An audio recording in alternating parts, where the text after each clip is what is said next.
नमस्कार दोस्तों, total mid cap market के अंदर 29 मिड कैप हैं, उसमें से हमने 13 मिड कैप को बाहर निकाल दिया जो लगातार अच्छा परफॉर्म नहीं कर रहे थे। लगातार मतलब पिछले जिन्होंने 10-12 साल में कंसिस्टेंटली परफॉर्म नहीं किया।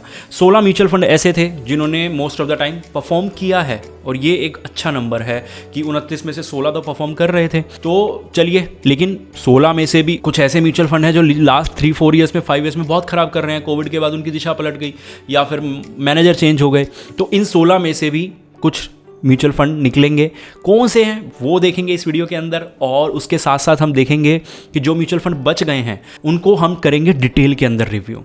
कौन से म्यूचुअल फंड हैं, अगर आपने पुरानी वीडियो नहीं देखी तो अगर मैं बाकी यूट्यूबर्स की तरह होता तो मैं आपको बोलता कि वो वीडियो जाके देख लो, रहने दो यार, अब नहीं देखी तो नहीं देखी। मैं इसी वीडियो के अंदर बता दूंगा कि कौन से वो 29 म्यूचुअल फंड थे और 16 म्यूचुअल फंड थे जो हमने सेलेक्ट किए थे, और उन 16 में से कौन से हम आगे भी निकालने वाले हैं और किस बेस पे वो वीडियो के अंदर बताऊँगा। ओके, और एक और चीज़, बहुत से लोग हमारी वीडियो कुछ टाइम से देख रहे हैं और अगर आप लोगों को लगता है कि हमें नॉलेज है ओके और तो हम आपका पोर्टफोलियो मैनेज कर सकते हैं, तो कैसे होगा, क्या आपको रिटर्न्स मिलेंगे, क्या भर भर के बेनिफिट्स मिलने वाले हैं आपको, उन सब चीज़ों के बारे में डिटेल में बात हो जाएगी। आपको स्क्रीन पे नंबर दिख रहा है, आपको जस्ट इस नंबर पे व्हाट्सएप करना है और आप अपना SIP अमाउंट ड्रॉप कीजिए, हमारी साइड से कॉल आ जाएगा आपको। ओके, अभी चलते हैं वीडियो के अंदर और देखते हैं कि कौन कौन से फंड हैं जो हम 16 में से भी निकालने वाले हैं और उसके बाद आगे इस सीरीज़ को कंटिन्यू करेंगे। सीरीज़ का सेकंड पार्ट है ये। स्मॉल कैप वाली सीरीज़ ऑलरेडी चैनल पे है और मिड कैप वाली सीरीज़ चल रही है, फ्लेक्सी कैप वाली आने वाली है और इसी बात पे चैनल को सब्सक्राइब कर सकते हैं आप। चलिए अब वीडियो में चलते हैं। तो ये करा था हमने लास्ट वीडियो में। पहला था ITI मिड कैप, फिर था व्हाइट ओक का mid cap, Franklin India mid cap, ICICI का मिड कैप, कोटक का mid cap, Mahindra mid cap, बंधन, JM, SBI। ओके, और ये इन्वेस्को था, ठीक है, ये इन्वेस्को का हो गया। आदित्य बिरला भी जगह बना गया था, Motilal Oswal, Edelweiss, quant, HSBC और सुंदरम। ओके, और इसके अलावा जो भी बचे हमने निकाल दिए थे। 13 म्यूचुअल फंड थे जो इस लिस्ट से बाहर निकले थे। ओके, अब यहाँ पे इनमें से कौन सा बाहर निकलेगा जो रीसेंट टाइम पे बिल्कुल ही ख़राब परफॉर्म करता हुआ आया है, स्पेशली लास्ट कुछ क्वार्टर्स के अंदर, और अंडर परफॉर्मिंग फंड है।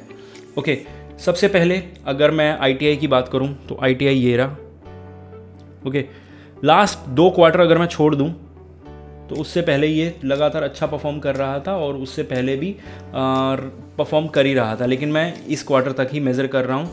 और देखा जाए तो चलिए ये क्वार्टर भी छोड़ देता हूँ। रीज़न क्योंकि इस क्वार्टर में तो सब नेगेटिव गए हैं तो 1-आधा% ऊपर नीचे चलता है, लेकिन इस फंड ने बहुत बेहतरीन परफॉर्म किया है तो ये तो हमारी लिस्ट में बना रहेगा। ओके, ये लिस्ट में बना रहेगा ITI मिड कैप। उसके बाद व्हाइट ओक की बात करूँ मैं,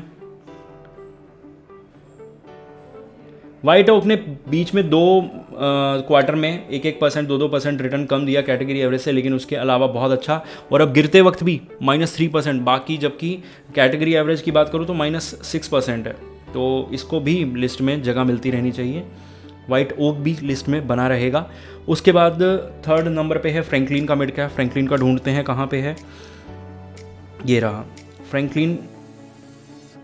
ये तो भाई देख लो, ये क्वार्टर में जहाँ पे कैटेगरी एवरेज 10% था वहाँ 2% पीछे रह गया और इधर भी 2% पीछे रह गया।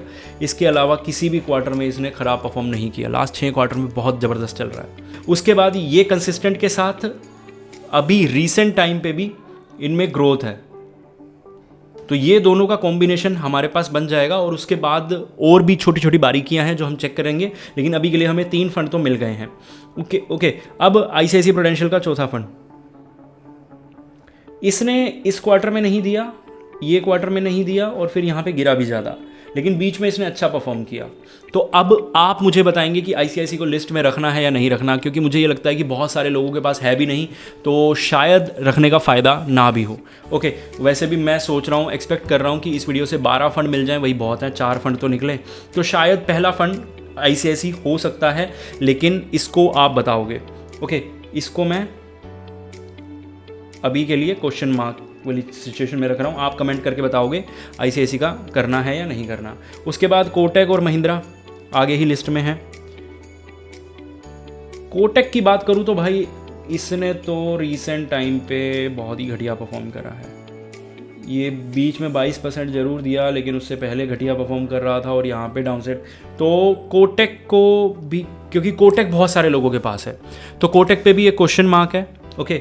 और महिंद्रा वाली वीडियो की महिंद्रा की बात करते हैं। महिंद्रा सिर्फ 2 क्वार्टर छोड़ के बहुत तगड़ा परफॉर्म किया है महिंद्रा ने, तो महिंद्रा को तो हम लेंगे। और कोटक मुझे पता है बहुत सारे लोगों के पास है, तो इसलिए शायद इसको हम ऐड कर लें, लेकिन आप कमेंट करके मुझे बताइएगा। ओके, उसके बाद कौन सा फंड है? बंधन, जेएम, एसबीआई। बंधन ये रहा, बंधन वाले फंड ने बीच में एक बार ये लास्ट जो क्वार्टर जिसको मैं ज़्यादा कंसीडर नहीं कर रहा वो, और उससे पहले बीच में एक आधे क्वार्टर में नहीं दिया, लेकिन उसके अलावा परफॉर्मेंस अच्छी ही है। ओके, उसके बाद हमारे पास बंधन भी हो गया, जेएम और एसबीआई। जेएम ये रहा ऊपर, जेएम ने भी अच्छा परफॉर्म किया हुआ है। एसबीआई बहुत ख़राब परफॉर्म करता हुआ नज़र आया मुझे। एसबीआई ने एक भी क्वार्टर में परफॉर्मेंस नहीं दिया, और एसबीआई उन फंड्स के अंदर है जो पहले परफॉर्म कर रहे थे, लेकिन 2020 के बाद उनका परफॉर्मेंस बहुत ज़्यादा डाउन है। तो ये तो मैं गारंटी है कि मैं एसबीआई को तो नहीं लेने वाला। अब आ जाते हैं इन्वेस्को के ऊपर। इन्वेस्को और आदित्य बिरला दोनों हैं इस लिस्ट में, और आदित्य बिरला को देखूं तो रीसेंट टाइम पे 3-4 क्वार्टर ऐसे लगातार गए हैं जिसमें परफॉर्म नहीं करा है, और मैं इस कंपनी को लेकर ज़्यादा अच्छा मतलब सोचता नहीं हूँ। मेरा थॉट प्रोसेस कुछ ज़्यादा अच्छा है नहीं इस कंपनी को लेकर। आप बायस्ड लगा सकते हैं, नेगेटिवली बायस्ड हूँ मैं इसको लेकर कि मुझे ये कंपनी वैसे ही अच्छी नहीं लगती, और रीसेंट टाइम में परफॉर्मेंस भी अच्छा नहीं है।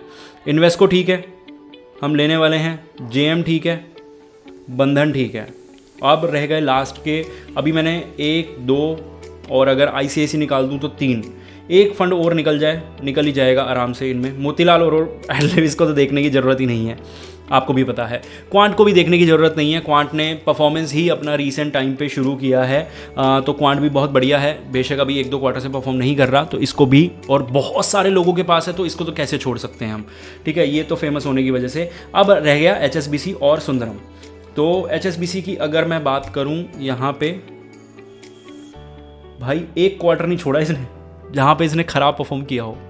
तो अगर इस वीडियो का बेस्ट फंड बोलूँ तो एचएसबीसी रहा है। सुंदरम ने बीच में 2 क्वार्टर जरूर छोड़े हैं, लेकिन इस क्वार्टर में भी ये अपनी कैटेगरी एवरेज के बराबर था, और यहाँ पे सिर्फ 2%, तो इनको भी छोड़ना बेवकूफ़ी रहेगा। ओके, अगर मैं कोटक को बाहर निकालूं तो मैं 4 फंड निकाल सकता हूं, लेकिन आप बताएंगे कि कोटक और आईसीआईसी के साथ क्या करना है, इसको रिव्यू करवाना है तो ठीक है, कोई बात नहीं। हमारे पास आज इस वीडियो के एंड तक 13 फंड हो जाएंगे कोटक को मिला के, क्योंकि मैं आदित्य बिरला और एसबीआई को नहीं करने वाला और आईसीआईसी को नहीं करने वाला। लेकिन हाँ, आपके कमेंट इन चीज़ों को चेंज कर सकते हैं। अगर आप कहेंगे इन चारों में से किसी भी फंड को रिव्यू चाहिए आपको, तो वो मिल जाएगा। मैं 2-4 कमेंट आएंगे तब भी इनको रिव्यू में ऐड कर लूँगा। ओके, और जब डिटेल वीडियो बनाने की बात आएगी पर्टिकुलर एक फंड पे, तब देख लेंगे। अभी तो हम 3 या 4 फंड को एक साथ कंपेयर करेंगे ना आने वाली वीडियोस में। उसके लिए क्या करना है आपको पता है, चैनल को सब्सक्राइब करना है, और मिलते हैं अगली वीडियो में। इस वीडियो के फंड आपको पता लग गए। Best fund HSBC, recent time पे बहुत तगड़ा परफॉर्मेंस, और कुछ भी आपको पूछना है कमेंट बॉक्स आप लोगों के लिए ओपन है। मिलते हैं अगली वीडियो में।